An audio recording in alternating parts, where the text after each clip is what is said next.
We're going to be doing 2 sections. Guys, you ready? All right. So 4A is about the collection and using and misusing statistical data. So when you want to collect some data, you have to make some decisions on the type of data that you want to collect. First of all, you might want to survey the entire population. Okay, so a population is a group of people or animals or objects with something in common. So if this population could be everyone in Australia. The census is a survey of everybody over 18, your parents have to fill in Australia, where they ask you all sorts of questions about you. Everybody has to do it. Okay, that's what we mean by a population. You can't just take a few people out. It has to be everybody doing it. Otherwise, it's called a sample if we only choose a few people out. However, it doesn't have to be every single person in the country. It could be if I was wanting information about year 10, then the year 10 people at CCAS are my population, and I would survey everyone in year 10 and so on. However, we also have, as I mentioned, a sample. A sample is a group that is chosen from the population. It is important to select the group carefully. Often it is too hard to survey an entire population. It is much easier to go, all right, there's 100 people in year 10, but I'm just going to choose 20 people to survey. We take a sample out. But when you take those 20 people out, you have to do it in an even kind of way. If I picked all girls, my results might be skewed a certain way. If I pick all the people in advanced maths, it might be a very different result to picking people from a variety of different classes. Okay, so you have to make sure that you do it in a systematic way when you choose your sample. Also, there is different types of data that you can collect. So you actually make this decision before you make your questionnaire. Do I want what is called categorical data, or do I want numerical data? Now, numerical, obviously that word sounds familiar. It means I want the people to give me a number answer. So how many people are in your family? I'm asking you to give me a number. Okay, a lot of the times, especially for mathematicians, it's great to be given a number answer. We can make tables, we can make charts, we can graph all sorts of things if we're given a number answer.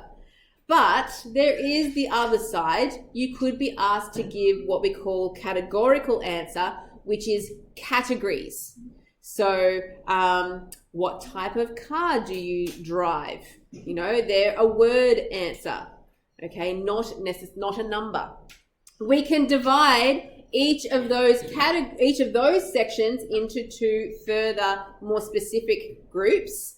So the categorical data can be divided into nominal and ordinal. These words are defined for us below here. So nominal are categories that have no order. So if I ask you your favorite color, it's got red, blue, green there. It's not better if you like red versus blue versus green, right? There's no order to the color that you choose as your favorite color. So it's a category, so it's a word answer. Nominal, meaning those words don't have a rank system in them. However, ordinal, our other type of categorical data, does have an order to the categories that we give you. So for example, like on your school report kind of things where we give you a high, medium or low. So it's not a number that we're giving you, but it is a ranking system. It's definitely better to have a high versus a medium or a low, isn't it? They are ranked. Okay, over to the numerical ones. We divide that into 2 categories. First of all, the discrete. Remember, these are numbers. So discrete data can only take a limited number of values, and it's whole numbers that we're talking about when we talk about discrete data. So when I ask you for the number of children in your family, is the example that's there, I'm expecting a whole number answer. And please don't tell me about pregnant people who are point something through their pregnancy. No, we're just going to go with you have 3 siblings or 2 siblings or whatever the case is, all right? Or how many days is it till Christmas or whatever it is, whole number answers. How many goals did you score in the soccer game? You know, it's a whole number. Versus continuous, which is data that is on a continuous scale, meaning that you would give decimal results, possibly quite possibly down to very small increments. So usually these are things like heights and weights. Time is the example that is used there. I mean, you could round your height or your weight to the nearest whole number, but we could measure it to 0.1 or 0.01, 0.0001. We have the tools to measure that very accurately on a continuous scale if we wanted to. Okay, so what you need to do very quickly, and this will be very quick, we're going to do exercise 4A, which is just a bit of practice using that terminology. So grab your exercise book out, and we're going to quickly do those questions.